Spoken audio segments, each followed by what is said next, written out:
Sit on down and pour yourself a glass. And tune into your favorite podcast, where things will be misquoted and opinions ain't sugar-coated. 'Cause DJ and Kelly are locked and probably loaded. Hey guys, welcome to Locked and Probably Loaded with DJ and Kelly. I'm your host, DJ Qualls, and I'm here with Kelly Blackheart. Hey, Kelly.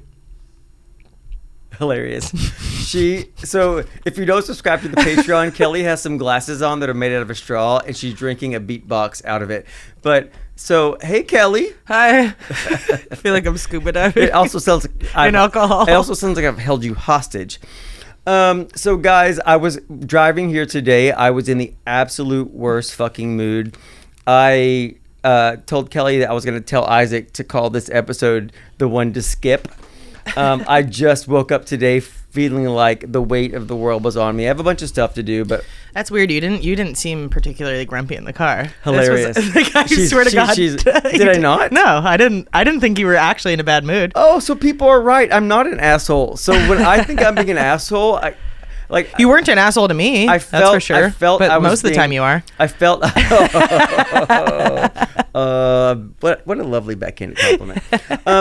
But the thing is, I felt like I was I kept saying this in my brain while we were talking on the way over here. You be nice to her.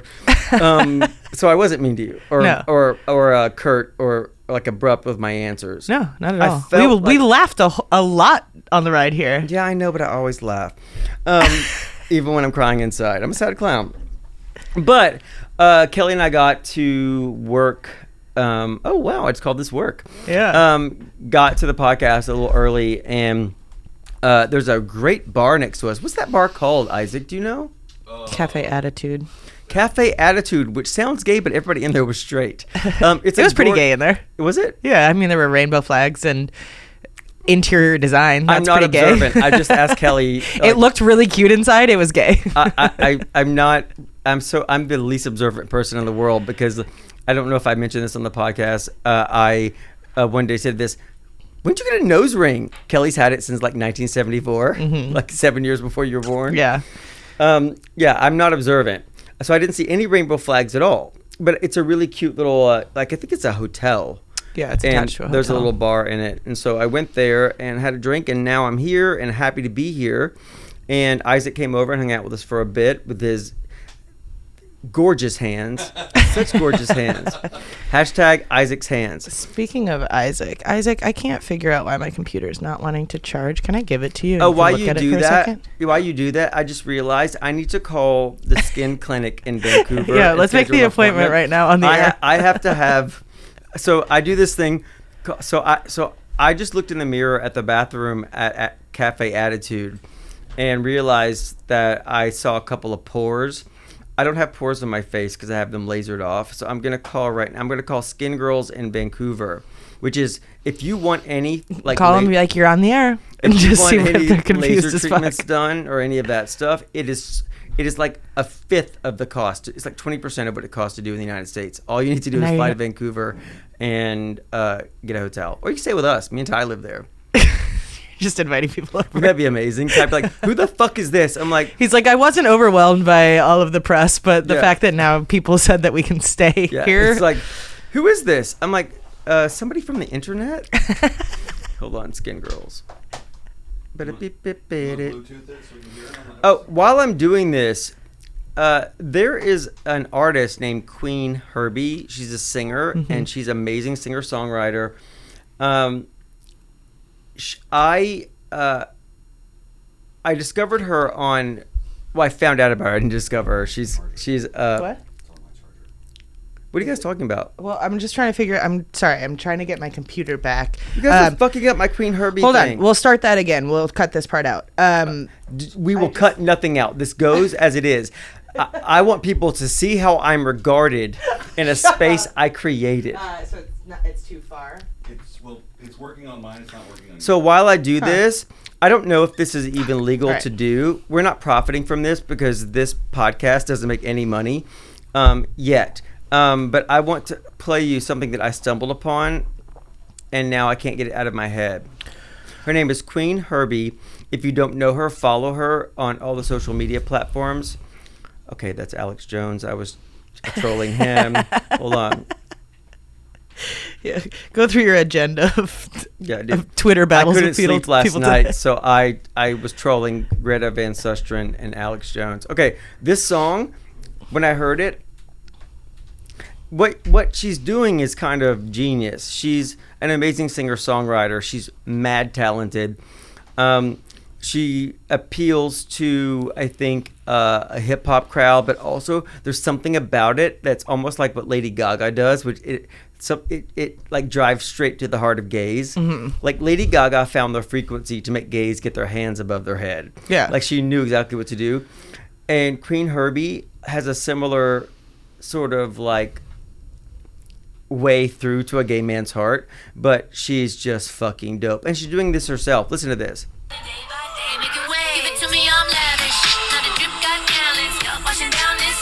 You baloney bitches don't have it.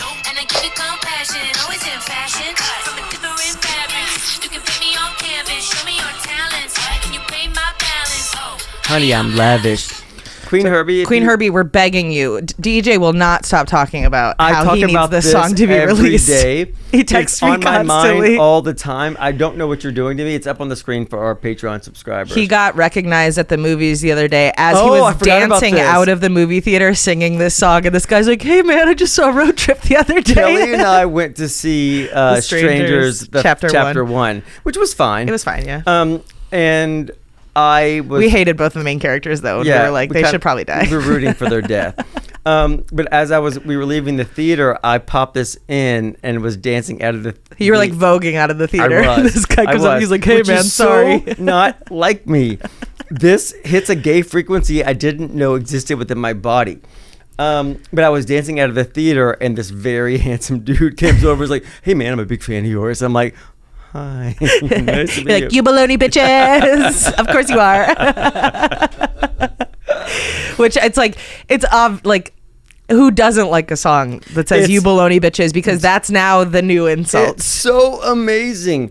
And the thing that I love about that I'm learning to love about social media, and Kelly's been a big proponent of this for so long, is people get to put their art out and the public gets to judge whether or not they vibe with it or they connect with it. Mm-hmm.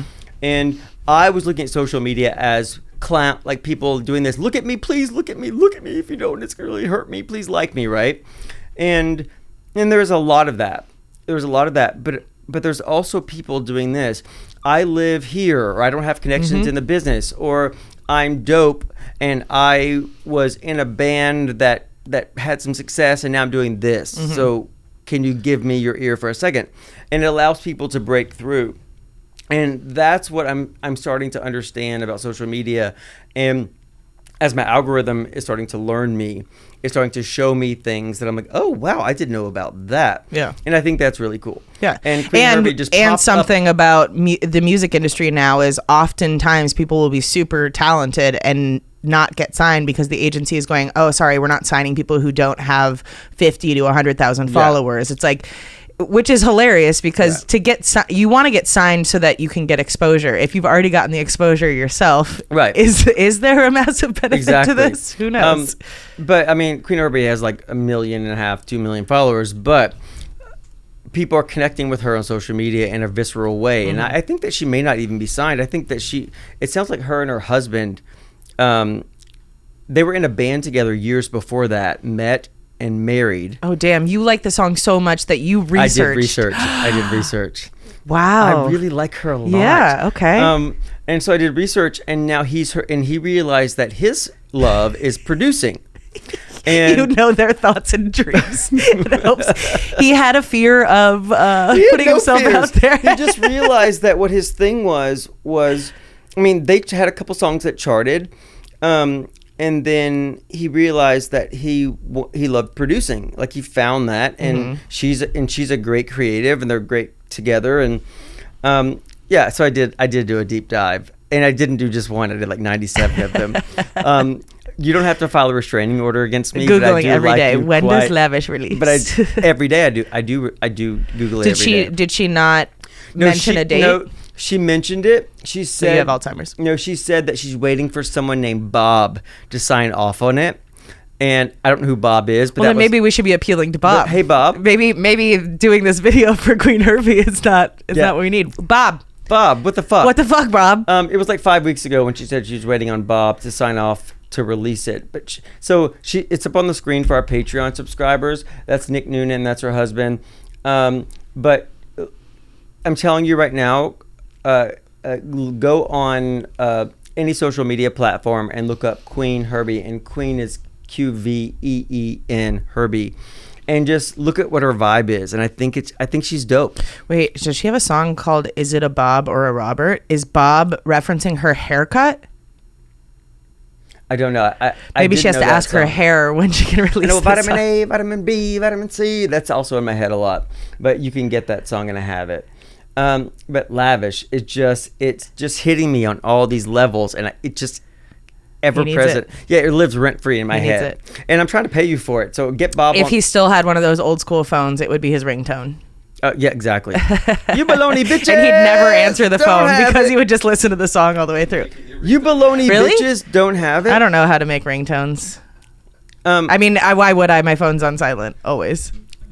I never know where mine The is. song that's stuck in my head is, I don't know if I just showed DJ, but I don't know if you've seen it, Isaac. The those Irish kids that did.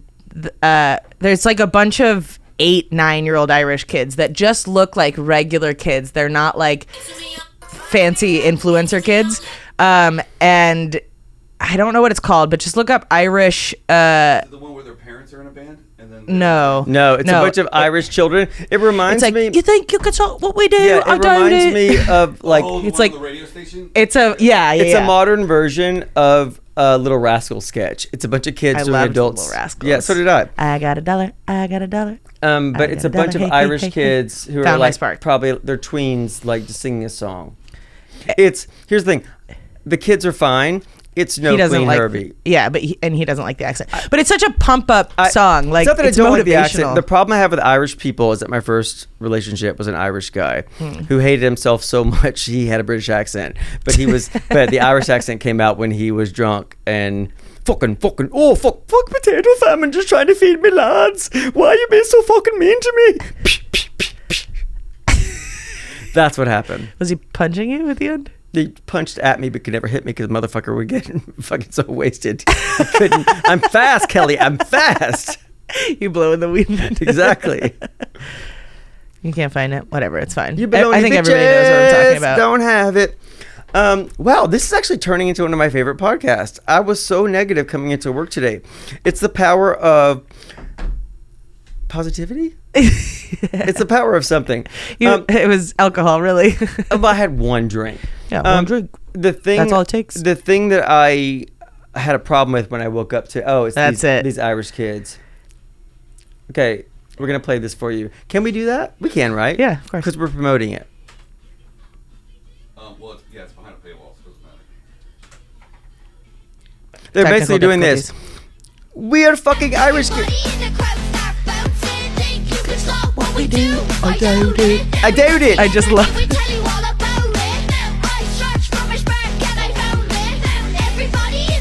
Yeah. You can talk into the microphone. Isaac is like somebody Isaac, who had sex you with us can't who's talk to me embarrassed. off the microphone and have me respond. If you're gonna talk to me, you have to talk Isaac into really the is like microphone. somebody who had sex with us and is embarrassed that he did it the next day. Like he's like, I'm here, but I don't want to be involved. I want to be involved. I just don't want to. I hate it when you hear the producer talk on a podcast. No, but here's Why? the thing. We're We're talking to you. It's We are talking annoying. to you, but also you're a big part of this, motherfucker. I'm a big part of this motherfucker. You are. My computer's not charging again. Motherfucker. Motherfucker. Motherfucker. So it's Irish kids going, we did it, potato famine. Car bomb. Yeah, exactly. That's my favorite shot. You know what I was thinking about the other day when we were at the Oaks? It really sucks when you go into a single bathroom after somebody else has shit. Oh, you're and then paying for it? and there's a line. And you just want to come out and you're like, it wasn't. Yeah. You pee as fast as you've ever fucking peed in your life, so nobody could mistake you as the pooper. But here's the thing. I don't like that. Thank God for this podcast, because now I can walk out of a single stall and do this. Listen to the podcast and see if I did that or not. I would rather die than shit in public. Like, I have feigned a death of a parent to go home from work to poop. I would never do it. Yeah, I don't like that. Give it to me. Somebody really bombed the bathroom the other day. Didn't like that. You baloney bitches. Uh-huh. Mm-hmm. It matters to me. We support things that matter to people. And what matters to me right now is you baloney bitches. You don't have it. They don't have it. And they're going to get it. Oh, of course they're going to get it. I'm going to get it. But not what they want, because they're baloney bitches. They're baloney bitches. They're going to get They it don't have in it. a different way.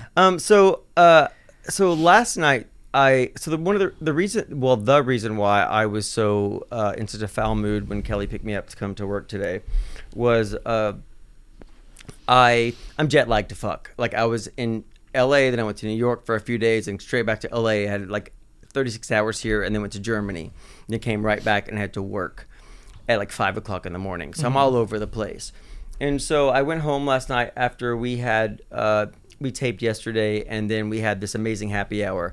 Thank you guys so much for tuning in to the happy That hour was so much today. fun. It was really, really fun. I love where we're headed with that. I love the engagement. So I do a game show at creation conventions, the supernatural based conventions that we do all around the country.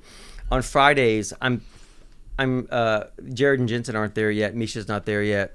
So, and we're really building something cool. So I'm the first panel up always on Fridays. And so I've turned it into a game show because people are brand new. They're probably jet lagged from coming where they're coming from. Right. And so I do a game show called the World's Shittiest Game Show, which is where you engage me and you win something shitty that's in my bag. And so people have been requesting that we do that. So our next live happy hour, we're going to do the World's Shittiest Game Show. And I'm going to send you something. And that'll most likely be the first week of July. Yeah, it will be the first week of July. And so I went on a run of buying a bunch of 18th century Chinese porcelain because stereotypes are true. And I have a couple of things that just don't work, and I want to give those to the World's Shittiest Game Show winner. And but yeah, it was just a great hang, and it really reinforced what we're trying to do here. And we're building a community of people who can interact with us and say whatever they want and be weird and whoever they are. And yesterday was a really good example of that.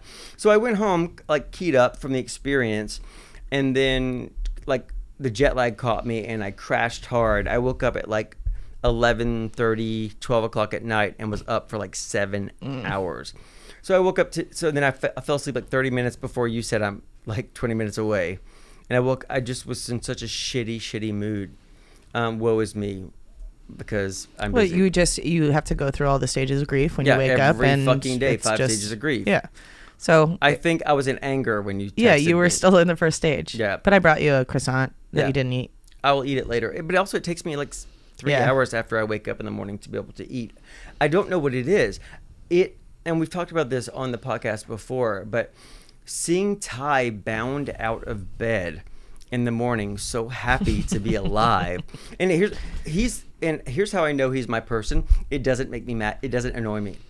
It annoys me. It annoys me when anybody else does it. It doesn't. But I realized after we talked about this on a podcast previous, I don't think anywhere in my whole life, any place I've ever lived, I remember specific incidences of waking up in the morning and he's on the couch and I come up and do this. What are we doing today? And that's unique to him. And so he's not changing me, but it only lasts for about 5 minutes. Right. And yeah. Then I'm you're like, also ooh, I'm like, exhausted. I'm like that this. was Oh a my lot God, of that was a lot of energy to expel so early in the morning. But I don't hold him responsible for being alive. Yeah. And happy, which I do with everybody Well, usually else. when I pick you up, you walk out of the door and then you stand there and you frown, and then I just smile as big And as it I breaks possibly me. can, and Yeah. then you end up smiling. I'm like, you can't. Did that can't happen come. today? Yesterday, I think. No, but I thought today I frowned the whole way to the car. Yeah, you might have. I don't know if I was looking Today at was you a hard today. day for me. And also like I woke Oh, I came into your house today. That's why. Oh yeah, you peed. Yeah. Yeah. In his living room. In my, as you do. I have a big house. A litter box too. Yeah.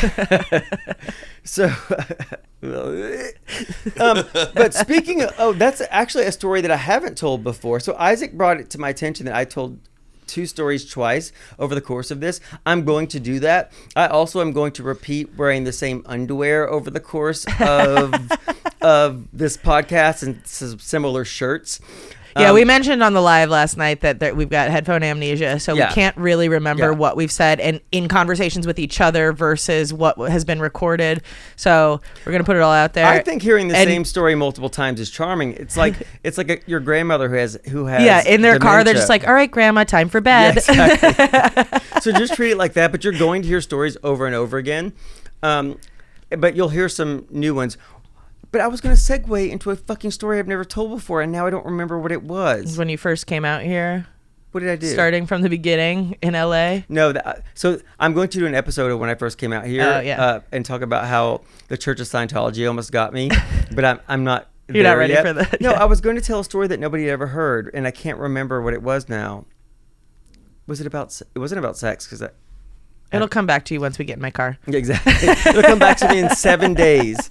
Just write a note in your I phone. can't remember what I was going to talk about. God damn it! That's all right. Next I'm my own episode. worst enemy. Yeah. Is it a That's song? Yes. By Lit. Sing it. It's no Honey, I'm surprise to lavish, me. but I a bit am my of own worst banana, enemy. oh, yeah. 'Cause every now and then, yeah, you know. It's no Lady Herbie or Queen Herbie. It's no Queen Yeah. Herbie. I mean, who is? Let's be honest. We were listening to like 90s jams all the way to Vegas. So I think I listened to this last weekend. So we have a radio station here in LA, 101.1. Is it K Earth? K Earth Yeah. 101, K Earth 101, K Earth 101. So we were listening to that on the way over here, and Kelly's an amazing singer, and I can also sing, and I don't understand it when people can't sing. You're just reproducing sounds. You're just mimicking things that you've heard before. Like, how is this difficult? Isaac, can you sing? A little bit. I mean, like both Kelly and I can not only sing, we hit harmonies, and yeah, I love singing with you. It's fun. and my range is pretty. I mean, it's reasonably profound for somebody my size and how I look. Like I could have a pretty deep voice, but also can hit high, like head voice notes. I don't understand people that can't sing. Well, it's like any talent that one might have. I'm sure people who are good at art are like, just fucking draw the oral. horse. Like you're looking at a picture of a horse, just draw the horse. Okay, fair enough. I can't draw to save my life. Yeah. But I think there's some things that you are born with. I do think that most people think that you're either born, if you're born a terrible singer, that you can never be good. It's just like anything else. If you practice and train, you can become a good singer. I refuse to believe in the idea of tone deafness. If you legitimately think that you're tone deaf, can you send us an email at, what is it? Dude, I'll just send you a video of my Yeah. mom singing at Hilarious, church. Yeah. hilarious. No, but I want to hear from the person who actually is singing. No, for sure. The Who people that thinks are they're tone deaf. that are tone deaf, that you're like, you're not even in the ballpark. Yeah, I'm curious about that because I don't believe in that. If you can hear, I know. You think they're just being annoying? No, On I just think purpose. that they tried to sing and then just gave up because they weren't immediately good at it. Because it's a vulnerable thing to sing, right? But I don't believe that you can be tone deaf. I believe if you can hear, you can recreate sounds. And I know this for a fact because I talked to somebody who was tone deaf once, and they're like, I can't sing, I'm tone deaf. And I did this, do this, and they did back the exact same note and timbre and frequency that I did. And I'm like, really not tone deaf because you can hear that. I wonder. Inhibition. I wonder if it's similar to like color blindness or something like that. Where No, because I think you definitely are colorblind. But if your ears are working, I don't. yeah, but it's to say that you have ears that can hear things, but if the perception of what the Yeah, sound is yeah, different I hear than the you. actual sound, I'm wondering if that's. If you think you're tone deaf, call 1-800-GO-RICKY. Do you remember that? I don't know. Go Ricky, but Oh, Ricky Lake had a talk show. And Oh, she was yeah, like, yeah. If your father is also your brother, call 1-800-GO-RICKY. But seriously, engage with us on our social media platforms. I don't know how you do that, but Kelly knows. Kelly, how do people email us? you can email us at probablyloadedpod@gmail.com or Email us at probablyloadedpod. We've got a listener in Vegas who's running our Twitter. Thank name's you, Mike. Mike. Yeah, Thank you so much, Mike. I didn't even know we had a Twitter until a couple of very days ago. much appreciated, because it would fall to the wayside if it was on me. And Mike, I went through, and you're doing an absolute bang up job, and we appreciate you. We appreciate that. So that's at, I think it's locked. I don't know. I don't know the Twitter handle. I think it's Locked and Prob or something like that. Yeah. TikTok and Instagram are both at Loaded Pod. Also, you can just Google it. Yeah. And it will show Locked and Probably Loaded podcast. We have gotten a fair amount of emails that. Oh, I didn't even know that we did this. But the best way to interact with us is the community chat in our Patreon. And so I've decided, I've made a promise to myself that I'm going to go on there a couple times a month and interact back, because I do appreciate the Patreon chat. Yeah, we're going to download the Patreon on allows phone. us to exist. We are completely self-financed, and the way that we can be unfiltered and simultaneously wreck my film career is if Patreon allows us to keep making this. And right now I think we're at 68% financed, which is amazing. Thank you guys so much. Really appreciate you. But I think 67 or 68%. But as a gesture of goodwill, and also just my thanks, I think I owe it to learn this stuff more and go on there and interact with people. Yeah, I love you guys, and I'm really happy that you're here. But even if you listen, even if you spread word of mouth to your friends and family, you're still helping us, because totally. I'm so appreciative of people who tweet about us or downloads are big, tag us in their stories or anything like that. It's stuff that you can do that's free, but really helps us, because without a network behind us, we don't have a machine pushing us out to people. We're doing this organically. So very much appreciated. And I don't think a world would exist where we could do this how we're doing it in sort of some sort of machine, because legal would flag 49 things every episode, and then I would get mad and discouraged and be like, that's harmless. Why the fuck is that a thing for you? Yeah, well, it depends, because like when we were on the TV show, we definitely had a legal department checking things. With Jim's other podcast, we didn't have any legal we had to deal with, but God, on the TV show, the legal notes were, and I had to edit all of that. So I'm like, come on. That's the problem with people who, so lawyers aren't creatives. Yeah, they aren't funny. They also aren't creatives. That's the problem with Hollywood now, is that studios are owned by big corporations. I think the people that own NBC and Universal make light bulbs primarily. And so you have somebody with a master's of business administration from Harvard thinking he's a fucking creative. Yeah. And then we have platforms like Netflix. Netflix, I love you, but you cry poor and don't want to pay actors and creatives because you make things that you make so much shit that people don't want to watch it. So you blew your wad. You're a wrong night wad blower. A wrong night wad blower is what Ty and I call somebody that has to be somewhere the next day. You'll be at home for like fucking 3 weeks being a good boy, not doing anything. And the night before you have to be somewhere, you fucking go out and make a fool of yourself. And the next morning you're like hurting. Either you want to cancel or you go in shambles. You're a wrong night wad blower. I like that. So Netflix, you're a little bit of a wrong night wad blower, because you're making all of these things, just mass greenlighting stuff that nobody wants to see, because your executives are not creatives. You need to rely on the people that fucking know what are good storytellers and what people want to see. Our main executive on the TV show literally said, I don't even like comedy. My favorite show is Vanderpump Rules. And it's like, cool, I like Vanderpump Rules too, but why are you the person saying yes or no to what segments get into the show or sketches or anything like that? Like, it really is frustrating when you're dealing with creatives versus numbers people, and it feels like a lot of the reason that the industry is fucked. When I did Man in the High Castle on Amazon, I think it was, at the time, it was the second most expensive show ever produced after Game of Thrones. And it's like Ridley Scott. And how that show worked out for me was I got a call to audition for it. And there wasn't a lot of work to do in the pilot. And I looked at it, and I don't typically have to audition for TV, and it's just not been I've lucked into this thing that I've sort of ridden for years, where I just don't audition, and I don't audition well because I don't feel trusted by it. I feel the process is artificial, but if you hire me, I feel trusted. I'll come in and I'll blow your mind. so they asked me to read for this, and I read the pilot of Man in the High Castle, and it was so well written. But I was like, there's not enough on the page for me to come in and waste my time and fucking prepare for this and go in. I'm not doing it. And what I didn't know was Ridley Scott had, I know. He Googled Man in the High Castle, and all of a sudden I'm looking at a swastika. I'm like, oh shit. boy. But that's the iconography definitely was jarring. So it's Philip K. Dick's sort of masterpiece. Philip K. Dick wrote Blade Runner and wrote Total Recall. This genius sci-fi writer. And he wrote this book called Man in the High Castle, which is really short, but it's kind of his opus. Mm-hmm. But it's about a world where we lost World War II, and Hitler's still alive, and America is worn down and invaded, and the country is split in two. The Nazis control the East Coast, and the Japanese control the West Coast. So it's a big premise show, but I just didn't have enough to do in it. So I get asked to read for it, so I passed. I politely declined. I'm like, thank you so much, but this is just not for me.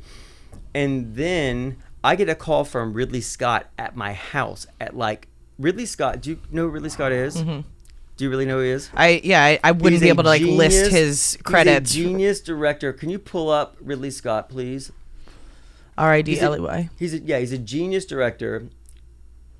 Look at that. Blade Runner, Alien. Mm-hmm. He's a genius. So he calls me at home. It's like 9 o'clock in the morning, and I'm waking up to a call from Ridley Scott, and this is what he said. What's your problem? This is a really good part for you. Why won't you do this? I'm like, who is this? He's like, Ridley Scott. And I'm like, okay. Well, I'm not doing it because I was asked to read for it. If it was an offer, I probably would consider it. And here's what I didn't know happened in Hollywood. A lot of times they'll ask you to read for stuff when the creators tell them to offer it to you so they can get you cheap. So they can say to you, oh, we've got this other well, yeah, we're auditioning 9 other guys for this. If you want to come in and read for it, but you were the first choice always. And when I got to set, I wound up agreeing to do it. I went to his office. He was like, come to my office at 3:30. I'm like, I don't even know where you are. So I called my management, and I was like, where the fuck is Ridley Scott? Went over there. And he was lovely. He was showing me storyboards. Your character does this, and in episode 2 he does this. And I was like, wow, this is so gross that in order to... people are getting paid way more than I am. Mm-hmm. I don't get paid a lot. But just to fuck me, just on the chance that you could fuck me, you would make me so insecure without understanding that an actor would feel so much more valued. You could... lowball me to start with, right? But make me feel trusted, like I'm your first choice. And when I got to set, I found out that Ridley Scott's estate had only okayed a few actors to play each part, and I was on that list. There's so much of that goes on in Hollywood that's not about the actual work, right? And the people that make those decisions, the person that decided to do that to me was somebody who's not from film. The head of Amazon Television at the time founded TV One, which was a high school news channel. That was his biggest thing to date. So he doesn't know actors, how they feel about stuff and how to get them on your side, or if they're going to show up insecure on your set. It's because it's all Amazon makes their money by mailing you shit and you buying stuff from them. I love Amazon. I'm on there every fucking day. I was on there this morning. I bought some. Amazon is his favorite social media platform. It really is. I bought some zebra ears to wear this weekend. Yes. I'm on there all the time, but there's no more stay in your lane when it comes to creating things and storytelling, and that's a big problem with film and television and storytelling. Art is literally the record of human experience. Yeah, we were talking about that the other day because what was it? Was it about Lisa Frankenstein? No, I think we were talking about how people anybody who's creating art and let's say they're posting it online or something like that, like the people will comment and be like, this sucks or this isn't good or whatever. And it's like, not everybody has to be perfect at art in order to be worthy of creating art. And art is how we tell our stories. Art is how we have this record of human existence. And the idea that people are going on being like, you're not fucking perfect at this yet, so I'm going to shit on you. It's gross. Fucking insane. We talked a lot about how people are trapped in a box trying to, be somebody they're not, and they end up projecting out their hate for themselves on other people all the time. And that is a big thing with people, and I've done it. Yeah. Like, so worried that Hollywood was going to find that I was gay to start with because, Ivan Reitman at my first press junket said he almost didn't hire Sean William Scott because he thought he was a faggot. And I talked about that on a previous episode. And I'm not demonizing Ivan Reitman. I'm just saying what happened. I don't believe in retroactively punishing anybody. I mean, he's since passed. But also, we need to acknowledge what happened, what came before us, so we don't fucking repeat it. And also so we don't take for granted the fact that things are changing. Right. Well, it's like it's Pride Month right now, right? Oh, happy Pride, everybody. Happy Pride, yeah. But you get all these people that either are young or feel like they've had the gay agenda shoved down their throats for years. And it's like, why do we need this anymore? Like, they've had rights, blah, blah, blah. And it's like, because it wasn't that long ago. Like, it truly was not that long ago that they couldn't get married and all of this stuff. We can't forget. We had our marriage rights voted on by the general public. Yeah. And that is something profoundly jarring and very hard to get rid of psychologically. It's interesting that you, we want people not to have to think about this. That's the goal. But you can't walk around thinking that it doesn't matter and that nobody cares anymore, because I didn't read a lot of the stuff about my engagement. It wasn't an announcement. I talked about, this is the platform I've set up to talk honestly about my life and my experiences. So I mentioned it, and it becomes picked up by all the mainstream press, like People and whatever. I didn't read anything, but one night I was like, let me just see a little bit. And I don't know why the fuck I did this, but I clicked on New York Post. And there's like throw up emojis in the comments and all this shit. So it's jarring in the fact that if you think that we are further along than we actually are, then you're doing a disservice to the people that you think that you're allies for. Right. And that's for everybody who's not straight, white, and male. Sorry, Isaac. We love you. People have a really short-term memory when it comes to like how recent our history really is. It's like even segregation was not that long ago, and people it's in our parents' lifetime. It's like it's easy to feel like that happened in a different timeline and that we're so far from that. We are not that fucking far from it. So we have to be militant. And the thing is, the last thing you want to do is when somebody's saying this is my experience, and I'm so happy that we're moving forward to do this. Oh, well, nobody cares about that anymore. We're way past that. One of my pet fucking peeves is when somebody talks about their specific experience and somebody who went through something similar was like, well, that didn't happen to me. It's like, okay. Yeah. Okay. Exactly. And like, what do you, your experience does not apply to everybody. Every single person is living a wildly different. Do you ever like drive in a car and you see other people and you're like, whoa, they're living a whole ass life? Like in some parts of your life, everybody's moving around like NPCs or whatever. But when you like actually look at somebody and you're like, oh man, they're probably worried about something, or they're rushing to get somewhere, or they're upset because they didn't get a promotion. Or something on it's like face it's really humanizing when you can look at somebody else and go, oh man, they've got an entire life that they're worried about now. And the thing is, right now society has gotten to this place where even acknowledging somebody else's experience or existence is somehow threatening to you. Yeah, it has nothing to fucking do with you. You don't. It doesn't alter your experience or life at all. Just don't trot or fucking overtalk somebody who's trying to fucking tell you something. And if you don't want to hear it, you can just do this. Yeah, I'm not really interested in that. But don't fucking negate it. Or it's usually never people that are even having the conversation face to face. It's somebody who has butted in on a conversation that other people were having online, going, "This is not relevant to me," exactly. And you're like, then what are you doing here? Shut the fuck Sir, up. This is a Wendy's. Sir, this is a Wendy's. This is my favorite thing. And coincidentally, guys, this comes out on Juneteenth. Oh, happy Juneteenth, everybody. Happy Juneteenth. That's awesome. That's serendipitous. Yeah, I know. Who knew? Who knew? Well, we know now. Who knows? Isaac knows. Isaac knows. You're straight. The keeper of the white calendar. male knows. Yeah. He's actually just rearranging the order of the episodes. So he can look like a hero. He hits us. Hey, you can't make that hand signal back there. He hits us when you're not here. Shut up. That's so DJ. I was like, one thing DJ's gonna do is if we're in public, he's gonna lie. I mean, I also love to lie in public too. I love to make up shit, but I feel like now my life phrase is live, laugh, lie. Yeah, exactly. Just like it's my favorite to I'll come up with new life baited stories. conversations when people pass so they can do this. What the fuck is going on over there? It's funny because I was thinking about like the game of telephone and how stories devolve immediately from the origin to the next person that hears it, but like also how confusing it must be for people that we meet or even like children. I'm thinking about you know how you have these memories from childhood that are like fleeting and you're like I remember going into a different land and blah blah blah, so you're thinking it's this dream I remember. Now that happens to me all the time. Like I remember being on a boat in the middle of the Seine in Paris and Middle Eastern men bidding on me. Oh wait, that was But now taken. imagine being a kid that's growing up right now where your parents are like using Snapchat filters with you and it's like I was just sitting with my mom and all of a sudden she turned into a bird and like Dude, therapy 20 years from now I'll be like, honey, your mom didn't turn into a bird. It's like, no, I was there, I saw it. Like I think filters are going to fuck up children. Yeah.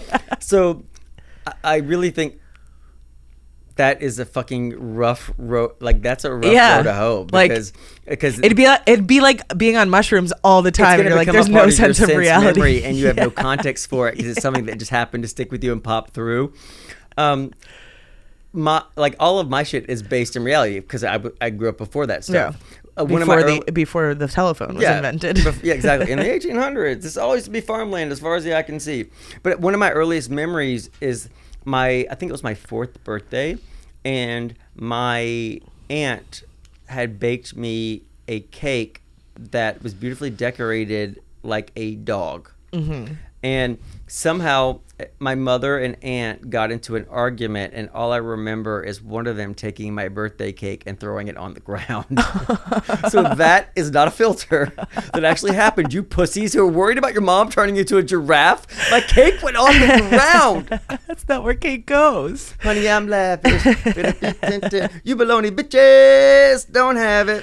But also you think about like we grew up in a time period where like weird rumors would be spread and then they would just spread like wildfire as fact because nobody had a way of fact checking. Like I remember growing up, everybody was very convinced that Marilyn Manson had removed a rib to suck his own dick. Like that was the rumor going around. Oh, that was a big one. But I think about all of these things where it's like as they get passed down, like in college, I had this band stay at our house for a few weeks that I had become friends with. Shout out to Adelita's Way. They're still a band. They're still great. They were recording their album in LA and they stayed at our place.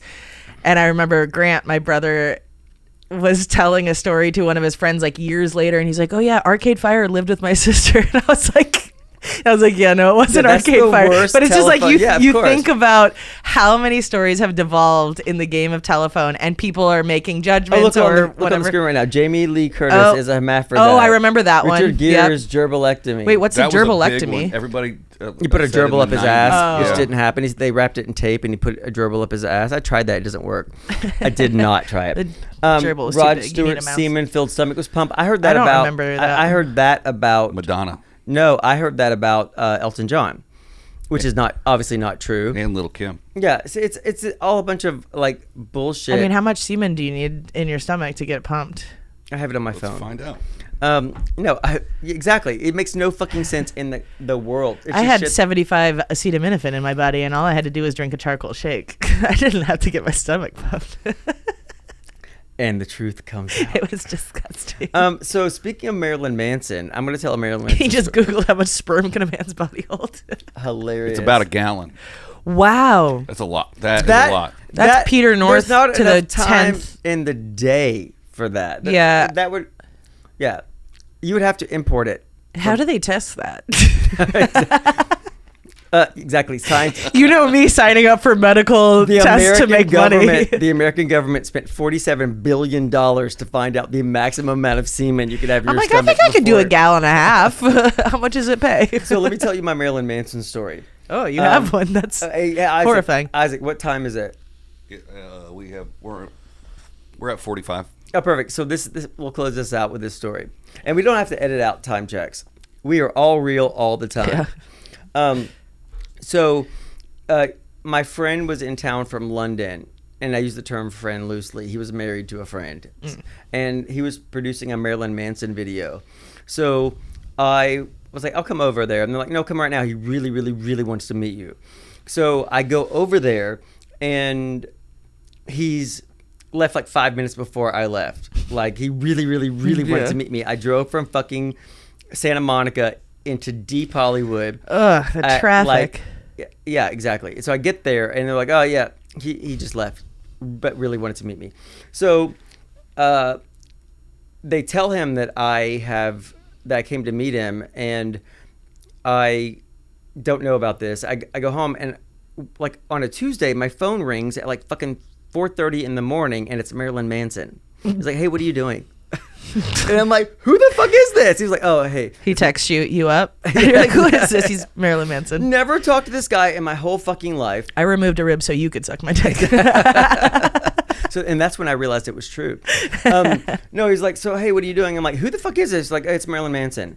And I'm like, oh, hey. Hey. And so he was like, I really wanted to meet you the other day. I'm like, well, I did come right over there, like at the moment I was summoned and you were gone. He was like, yeah, I got a lot of stuff going on. I'm like, okay, obviously you're Marilyn Manson. And so we get into this. He's like, so I hear you collect art. And I'm like, I do. I really do. And you're actually Marilyn Manson is a fucking good artist. No matter what you think about what he's done or any of that shit, like, he does amazing watercolors. And I wanted one of them.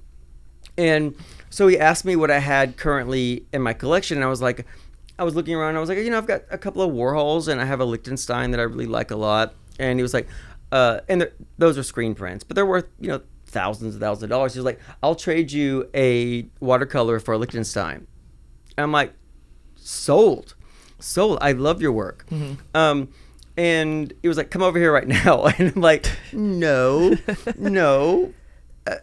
Life has taught me that. No, yeah. My mom said I can't go to that's Marilyn never going Manson's to house be at a 4:30 thing. in the morning. So or I'd I be was grounded. so I was like, well, just text me when you're up in the daytime, and we can talk about this. And I'd love to hang out with you. I think you're awesome. I think you're an original, and what you do is cool. And this motherfucker only ever reached out to me between the hours of 3:37 a.m. and 6:21 a.m. in the morning, ever. And at some point, I blocked him. Like, I put it on mute, and I fucking blocked him. I was like, there is no way forward with this, Marilyn Manson. We keep having the same conversation over and over again. Hey, what are you doing right now? It's a Tuesday. I've been asleep for 12 hours. Well, now that you're jet lagged, you could reach back out Exactly. to him. Actually, I'm on the right schedule with you, Marilyn. Call me. But it always went to, hey, what are you doing? I'm sleeping. Do you still want that painting? Yeah, of course. Okay, cool. Come over here right now. I'm like, removing He really wanted you to come over in the middle of the day. Marilyn, removing the curlers would take me fucking 2 hours. I can't come over there right now. Rest in peace, Marilyn. Is he dead? No. Oh my God. Don't fuck with me like that. Jesus Christ. And on that note, guys, that was a story I never told before. There'll be many more to come, but you will hear a lot of what I've said before. This is free, motherfuckers. You don't act like you paid for a Phantom of the Opera ticket and you got this. Well, the Phantom of the Opera is the same show every time, so get with the program. Right. Get with the fucking program. We're doing way better than Phantom We're of the just Opera. doing greatest hits every episode. So, guys, thank you so much for joining us.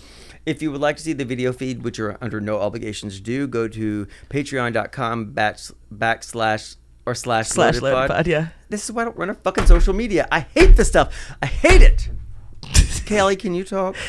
Yeah, you can follow us on Instagram and TikTok at LoadedPod. You can check us out on Patreon at patreon.com/loadedpod, or send us an email at probablyloadedpod@gmail.com. I'm hard as a rock right now. You're so good at that. Thank you. Good night, everybody. Bye. Sit on down and pour yourself a glass. Then tune into your favorite podcast. where things will be misquoted. And opinions ain't sugar-coated. 'Cause DJ and Kelly are locked and probably loaded.